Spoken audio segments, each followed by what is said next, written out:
Hello, I'm back. We're back. Uh, gonna do year two. This little build here. I've titled this land "The Bug and the Bear." So we'll go right off our last save. And Happy New Year. It's January 1st. So there's that. Alright, so what did we do? We just got to early spring. We just got the farms set back up with people. Now we want to make sure we get this school going as soon as possible. So we'll do that same trick where come in here, we set a priority to it, and then I'll take the builders who are working, get them working there. We don't need that extra labor right now, so we'll just throw another fisherman in.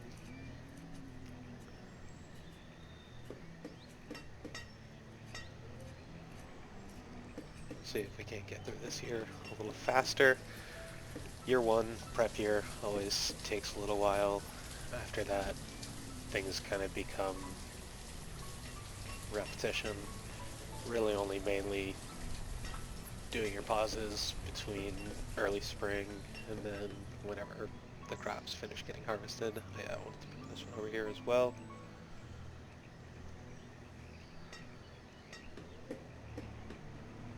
And let's do this. Let's get rid of this. Let's put this over here.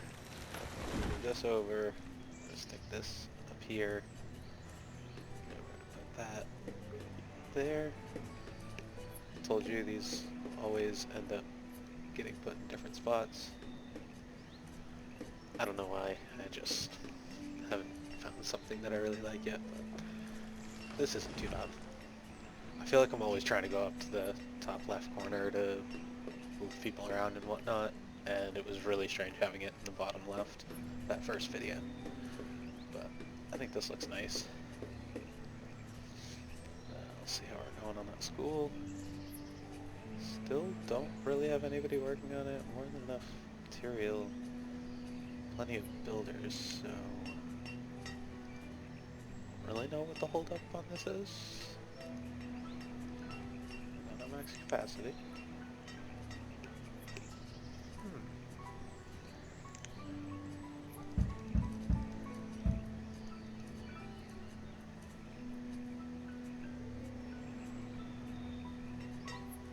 I don't know what to tell you.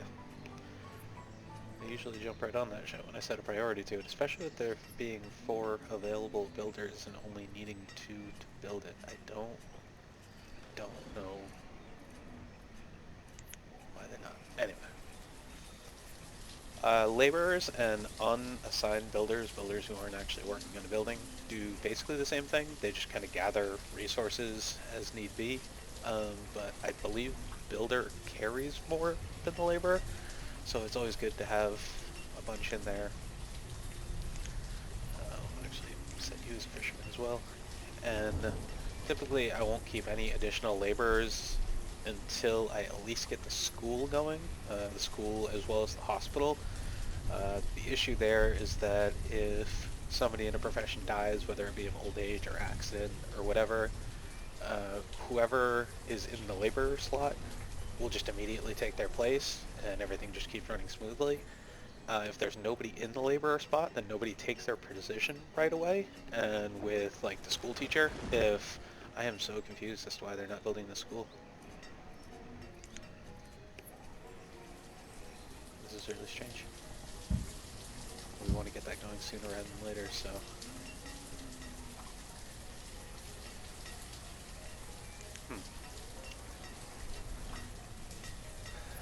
So anyway, if the teacher were to die and there was no labor available to immediately take that position, all the children that were currently in school will just get pushed to being an adult without an education, which is kind of a bummer.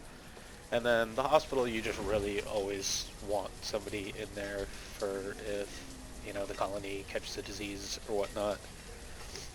You don't want to have to try to stick people in there at the last second. I also find it nice to specifically assign rather than just randomly up here. something like a doctor or a teacher, once you have educated people, putting an educated adult into those positions, I think they do their job better or faster or something beneficial.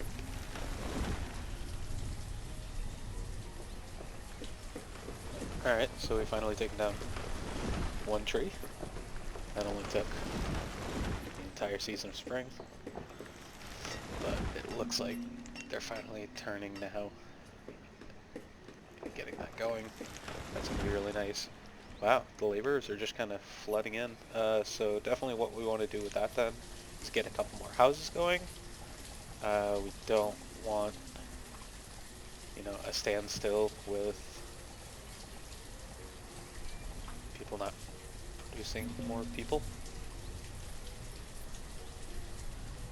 I really want this house right next to that one because it's the same house. Looks like that's probably where it's going to end up. You don't get to choose the style of the house, only the direction of it. So I'll stick you over here. There's going to be a lot of people working the fields and whatnot. I think that'll be a good spot for you right there. And then we can put a house not identical to this one right next to it. And that'll be a good spot for another house. That'll keep our families living a little better. More houses, makes more opportunity for growth, makes, human production kind of speeds up a little bit. Cool, so we got our school. Wow, these laborers, man, I'm telling you. So the first thing we'll do is stick a teacher in there, and now you'll see we have an additional, so there's adults, students, which is at 0 obviously right now, and then children. So we're picking a pretty good time for this. We're still building, so 17 adults is a good amount. But we're going to really quickly get 7 children into being students. Once they get out of school, they're going to be educated, they're going to do their jobs better, and it will also deplete the uneducated amount. I think the more educated people there are in your society, the happiness stays up from there, as well as something like the brewery. So, all good things. All good things. So we see our farms are done already. They've already harvested for the year. So we're going to have a whole bunch of people. Like I said, we're going to leave at least that one labor in there in the off chance the teacher were to croak or something like that. We want them to get in quick. So you see here our clothing is getting pretty low and our tools are getting pretty low. So we'll build both of these next.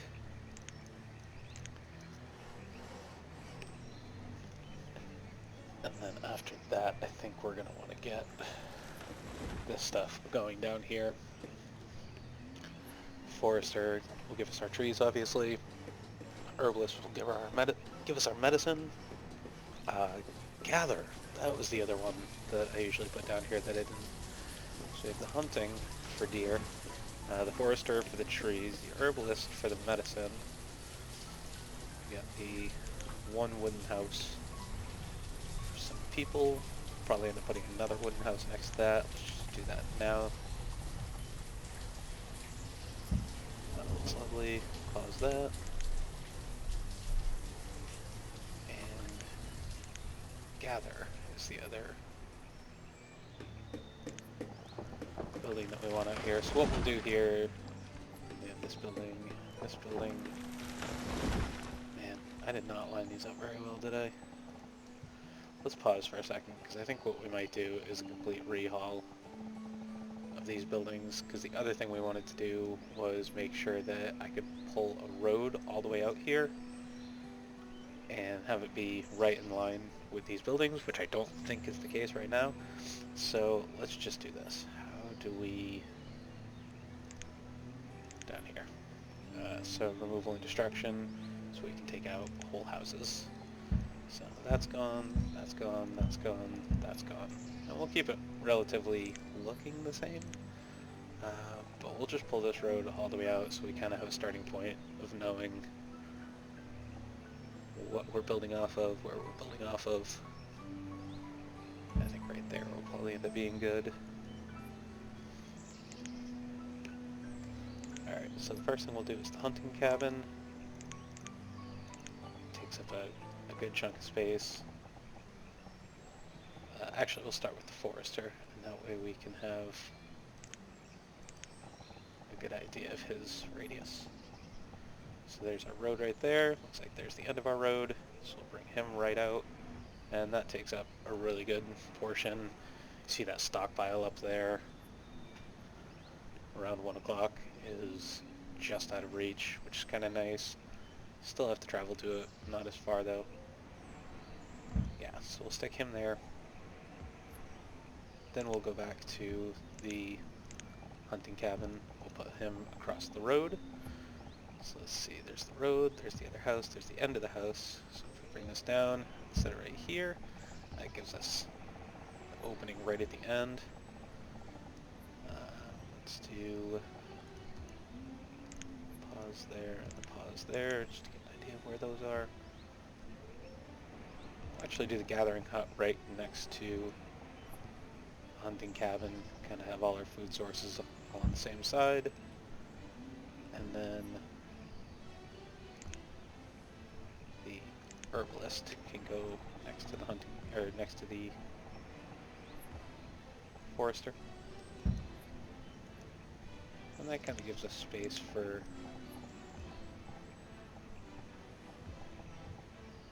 house right here.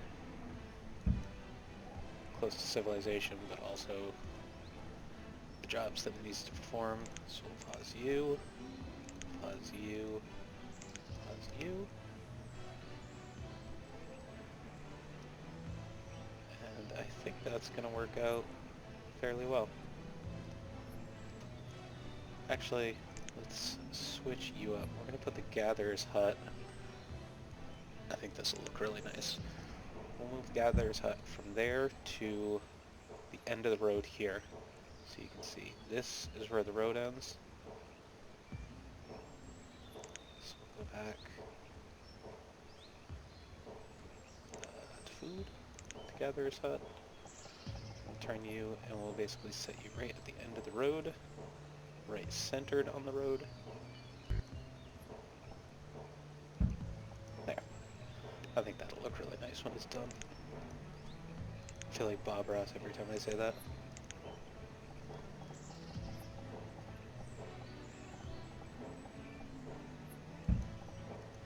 And that'll look good too, a couple houses right near each other. Still be very community-based while serving a purpose. You see here, this radius is back out from the city as well, which is nice.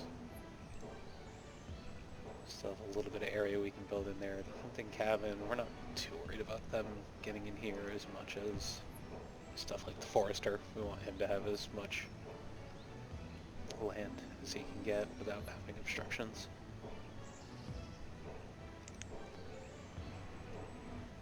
Alright. So that layout's a lot nicer. We'll get that path in there. That'll look really good. It'll speed up the process of building, and then, you know, once these people actually are working these professions. So we got both these buildings done. We'll take 2 more builders out and stick them in as the blacksmith and the tailor. Pause that. And that'll get us some clothing and tools going. Both of which, I mean, tools require wood and either stone or iron or both. Clothes take either leather or wool. So clothes become really easy to build later on when we start getting some pastures and we get our trading post going. We can start getting animals from them, which are crazy expensive right at the beginning of the game. I don't understand why they make farm animals like an end game task. Obviously not end game, but much further on into the development of your city. Another thing I want to get going right now is where we're going to end up putting our town hall. Town hall is really important, and also, as you can see, a massive structure. This is what will get us our nomads. The nomads come to the town hall seeking shelter, whatever, and yeah. So it will take up part of the path, but I'm thinking maybe if this path leads down, this is kind of the end of it. I don't know if I want the town hall to be one with like the fields though. This might actually not look too bad, especially if we scatter a few more houses back here, kind of make the town hall one with all the neighbors. Line him up next to the school as well, and then he lines up pretty well with the end of the building there. That's not what I meant to do. So actually, if he stays right next to the school, there's no path in between them to walk, which is kind of a bummer, but it does line him right up at that last building there. I guess that's not really too big a deal. The other option is we just drop him right in here. Actually, that's not too bad. I kind of like that. We'll go with that. Town hall right off the market. I think that'll look really nice. And you know, we are just going to get that going right away because like I said, we have a lot of material, we have a lot of people not building a lot of things. And I think, though our wood is good right at the moment, the forester will be a nice thing to get going as well, sooner rather than later. That way we can basically just stop worrying about wood altogether. As that grows, the quicker and faster it grows, the more we can get firewood becoming a big commodity, and then we give it to the trading post, and that has a good value to it. Same with tools, like I said before. So yeah, year 2 went by a lot faster than year 1, obviously. We got our forest dwellers a little more situated. That's going to look really nice with that path coming right off there. I like that it's a 1-lane path that kind of keeps with this town hall being here. And you'll see here now that this is built, the cool part about the town hall is you can kind of go in now. I'm not going to leave this on the screen obviously because it's massive, but it's nice to just kind of check on. So we see here everybody's clothed, so it looks like we got that tailor right in time because that was just about to start dropping. We're already more than 50% educated, which makes no sense to me because we have 2 people in the school and nobody else is educated, unless people start the game educated. That would be kind of cool. So we're in late winter now. We have 7 homes, we have 10 families, so again, that's where I'm saying it's kind of crucial to stay up on how many houses you're building. That's a really easy way to just kind of keep booming your civilization, your population. We'll pause now because we're into early spring. This shows our production. You can get really in-depth with that. I won't.